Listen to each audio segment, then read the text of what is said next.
Mga bilin ng senior. Minsan akong umupo kasama ang isang matanda. Tanong ko, ano ang pwede niyang ituro sa mundo ngayon, lalo na sa mga kapwa niya senior?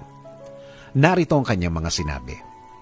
Huwag tulungan ang hindi naman humihingi ng tulong, kahit na feeling mo kailangan niya ng tulong.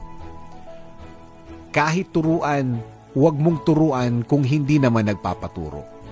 Kahit na feeling mo, kailangan siyang turuan. Huwag ibigay ang opinyon mo kung hindi naman hinihingi. Huwag kang umasa na pakikinggan nila ang payo mo, kahit na feeling mo maganda ang payo mo. Hindi mo kayang protektahan ang mga mahal mo sa buhay sa lahat ng kasamaan sa mundo. Mas magandang mahalin sila at laging ipagdasal. Huwag puro reklamo sa buhay ang lagi mong sinasabi. Huwag kang mag-expect lagi sa mga tao ng pasasalamat kahit sa mga anak mo. Walang masamang anak dahil lang sa hindi nagpasalamat sa magulang. Ang meron, masamang magulang na laging nag-e-expect sa anak. Huwag mong gastusin ang pera mo para magmukha kang bata kasi sayang lang. Gastusin ang pera sa pamamasyal o kaya bakasyon. Kahit kailan, hindi sayang ang pera dyan.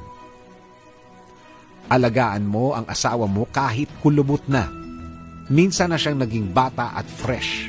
Ikaw ang kailangan niya ngayon, lalong-lalo na ngayon. Huwag mong sisihin ang sarili mo sa nangyari sa mga anak mo. Ginawa mo na ang lahat. Kung nasaan man sila ngayon, ginusto na nila yan. Lagi mong alagaan ang iyong reputasyon.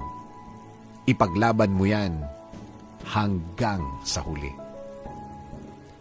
Noong bata tayo, marami tayong natutunan. Ngayong matanda na tayo, marami na tayong naiintindihan. Mga bilin ng senior. Sabi nga sa Isaiah 40:31, "But those who keep waiting for the Lord will renew their strength.